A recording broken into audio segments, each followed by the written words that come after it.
রাধে রাধে সকলকে। বৃন্দাবনের নতুন একটা ভ্লগে সকলকে ওয়েলকাম। যদিও বৃন্দাবনে আমি অনেক দিন আগে গেছি, গেলে কি হবে তার স্মৃতিগুলো তো রয়ে গেছে আর তোমাদের সাথে শেয়ার করাও বাকি রয়েছে। এটি একটি বিশেষ দিন ছিল, কারণ বৃন্দাবন সাফারিতে আমরা এই দিনটায় বেশি ঘুরেছিলাম। 4 জায়গায় মহাপ্রভুর চরণ স্থাপন করা হয়েছিল এবং এই বৃন্দাবন সাফারির প্রত্যেকটা দিনই কিন্তু আমরা প্রায় 5টা সাড়ে 5টার সময় সকল ভক্তরা মিলে বার হতাম। অনেকগুলো বাস যেত। এই দিনের আমাদের প্রথম গন্তব্যস্থল ছিল কামবন, যেখানে মহাপ্রভুর চরণ প্রতিষ্ঠিত হবে। তারপরে কিন্তু আমরা ওখান থেকে যাব অন্য একটি জায়গাতে।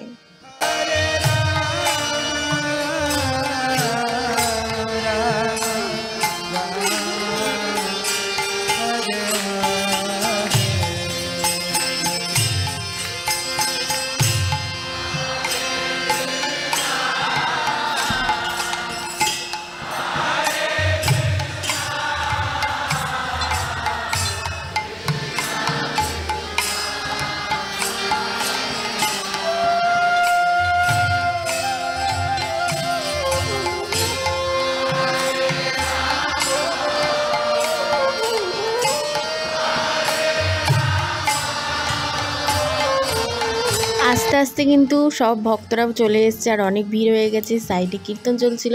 আর এই পুচকুটাকে দেখো, যেমন মিষ্টি তেমনি কিন্তু বদমাশ। আমার হাত থেকে শেষমেশ ফোনটা কেড়েই নিল। তারপরে দর্শন হয়ে যাওয়ার পর এখানে আমার প্রিয় মহারাজ ভক্তি বিজয় ভাগবত স্বামী মহারাজের সাথে ওখান থেকে চলে এলাম। তারপরে এখান থেকে আমরা নেক্সট একটা জায়গাতে যাব, যেটায় মহারাজ আমাদেরকে নিয়ে গেছিল।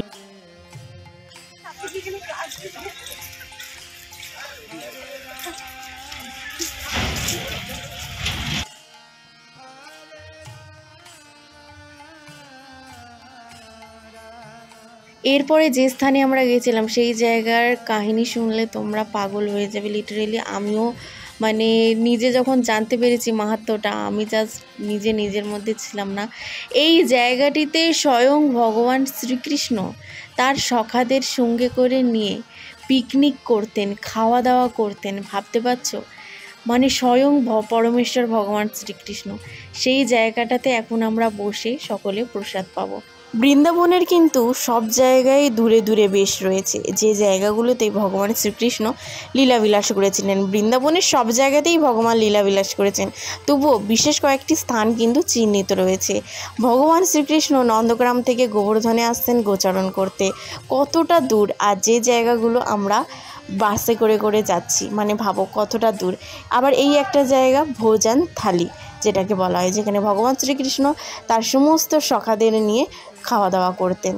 আবার আরেকটা জায়গায় স্লিপ চড়েছিলেন সকলকে নিয়ে, সেই জায়গাটাতেও যাব আমরা এরপরে। বন্ধুরা, এই সেই পবিত্র স্থান যেখানে কৃষ্ণ বলরাম এবং তার সখাদের সাথে একসাথে বসে প্রসাদ পেত, পিকনিক করত। তো এই সেই হচ্ছে পবিত্র স্থান। এটার একটা ছবিও আছে, যে এরকম কৃষ্ণ বলরাম বসে আছে এবং তার পাশে তার বন্ধু বান্ধব যে সখারা রয়েছে। ভাবতে পারছো যে ভগবান পরমেশ্বর ভগবান শ্রীকৃষ্ণ স্বয়ং এখানে বসে ভোজন করতেন। আর এখন আমি তোমাদেরকে সেই স্থানটা দর্শন করাবো, এক্স্যাক্ট যেখানে বসে কৃষ্ণ বলরাম এবং তার সখারা প্রসাদ পেত। কত পবিত্র দর্শন। আমি ভিডিও করার সময় যিনি পাশ থেকে ব্যাকগ্রাউন্ড মিউজিক দিয়েছিলেন তিনি হচ্ছেন এই এত বড় ব্যক্তিটা। তো ইনি তোমাদেরকে এখন সেই বিশেষ স্থানে নিয়ে যাবে। এখানের পণ্ডিত আমাদেরকে বলেছেন যে এই সেই বিশেষ স্থান, যে স্থানে বসে ভগবান শ্রীকৃষ্ণ বলরাম তার সখাদের নিয়ে ভোজন করতেন। আর এখানে কিন্তু তোমরা দেখতেই পাচ্ছ মহাপ্রভুর চরণ স্থাপন অনুষ্ঠান অলরেডি শুরু হয়ে গেছে। তাহলে চলো এখন তোমরাও দর্শন করো। কৃষ্ণ হরে কৃষ্ণ কৃষ্ণ কৃষ্ণ হরে হরে হরে রাম হরে রাম রাম রাম হরে। যত বেলা বাড়ছিল প্রচুর গরমও বাড়ছিল, তাই বেশি ভিডিওর ক্লিপ নিতে পারছিলাম না। তো তোমাদেরকে বললাম না, ভগবান শ্রীকৃষ্ণ যে জায়গাটিতে তার সখাদের নিয়ে স্লিপ কেটেছিলেন, যাকে বলে পিছলি পাহাড়ি। তো এই পিছলি পাহাড়িতে এখানে দেখতে পাচ্ছ কত জনে মিলে একসাথে স্লিপ চড়ছে, যেহেতু ভগবান এখানে স্লিপ চড়েছিলেন বলে। তো এই জায়গাটির নাম হচ্ছে পিছলি পাহাড়ি। এত আনন্দ হচ্ছিল না সকল ভক্ত সঙ্গ করে এরকম স্লিপ চড়তে, মানে বলার মতন নয়। তোমরাও দেখো বন্ধুরা, ভিডিওতে দেখে তোমাদেরও এত আনন্দ, সে আর কি বলবো।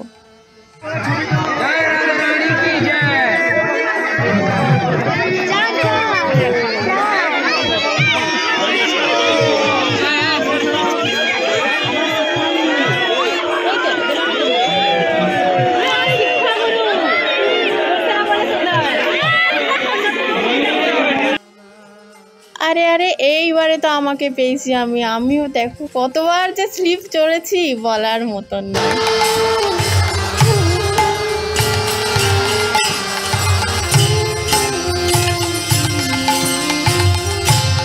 হরে কৃষ্ণ হরে কৃষ্ণ কৃষ্ণ কৃষ্ণ হরে হরে।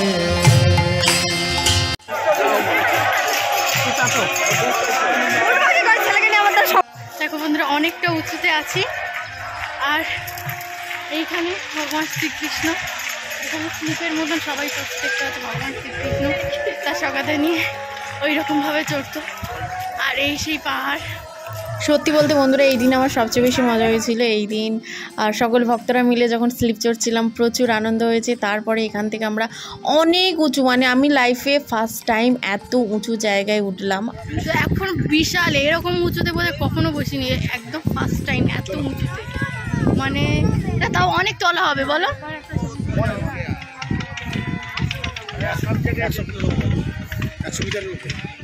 তো অনেক উঁচুতে, অনেক। এখান থেকে জাস্ট কেমন লাগছে পুরো বৃন্দাবন ধাম সেটা তোমাদেরকে আমি দেখাচ্ছি।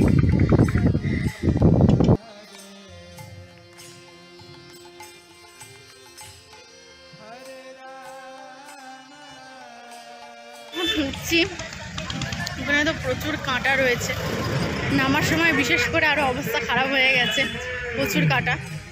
বাট ভগবান শ্রীকৃষ্ণ যখন ওরকম উপরে যেতেন, সকাদের সাথে খেলা করতেন, তারপরে ওই জায়গাটায় পিছলাতেন, আরও কিন্তু অনেক কাঁটা ছিল, কারণ বৃন্দাবন তো গ্রাম ছিল না, আগে পুরো সব জায়গায় জঙ্গল ছিল, আর ওখানে আরও বেশি কাঁটা ছিল, পুরো বন জঙ্গলে ভরা ছিল। এখন তো অনেক ফাঁকা হয়ে গেছে, আর তখন আরও বেশি কাঁটা ছিল। আর তিনি তো ভগবান, তার কাছে কষ্ট আর কি, তার সব কিছুই লীলা। তো এই প্রথমবার অনেকটা উপরে উঠলাম, আর প্রচুর প্রচুর আনন্দ।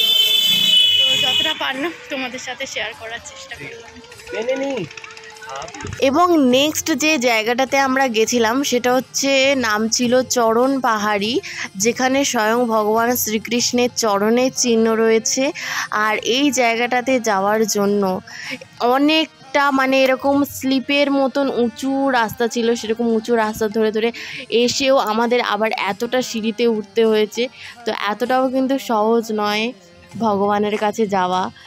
তো এখানে দেখো এই যে চিহ্নটা দেখতে পাচ্ছ, এটাই হচ্ছে স্বয়ং ভগবান শ্রীকৃষ্ণের চিহ্ন। প্রথমের দিকে দৌড়ে উঠে এসেছিলাম বলে তাও ভালোভাবে প্রণাম করতে পেরেছি, দর্শন করতে পেরেছি। পরে এত ভিড় হয়ে গেছিল, মানে বলার মতো নয়। ভালো করে যে প্রণাম করবে, দর্শন করবে এরকমও সুযোগ ছিল না।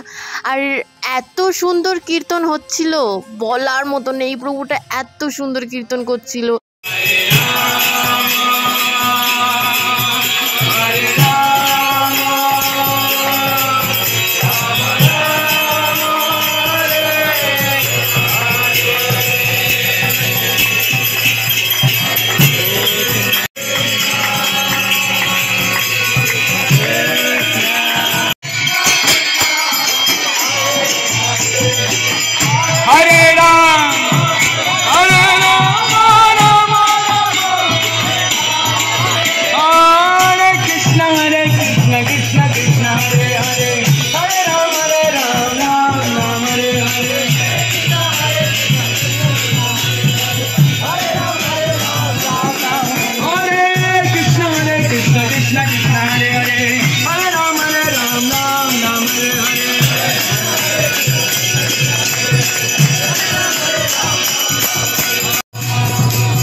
এই হচ্ছে সেই পাহাড়ের উপরে মন্দির, যে মন্দিরটাকে বলা হয় চরণ পাহাড়ি মন্দির। তো এরপরে এখানেই আমাদের প্রসাদ ছিল, তারপরে আমরা চলে যাই আমাদের গোবর্ধনের রুমে। আর দেখো জাস্ট প্লেসটা দেখো, চারিদিকের পরিবেশ একদমই অন্যরকম। তো সেই দিনকারের বৃন্দাবনের ব্লগটা এখানেই এন্ড হয়ে গেছিলো। ভিডিওটা ভালো লাগলে অবশ্যই কমেন্ট করে জানিও। আমরা প্রসাদ পেয়ে নিয়েছি, প্রসাদ পেয়ে আমরা পাশে চলে এসেছি। রাধে রাধে, রাধে রাধে।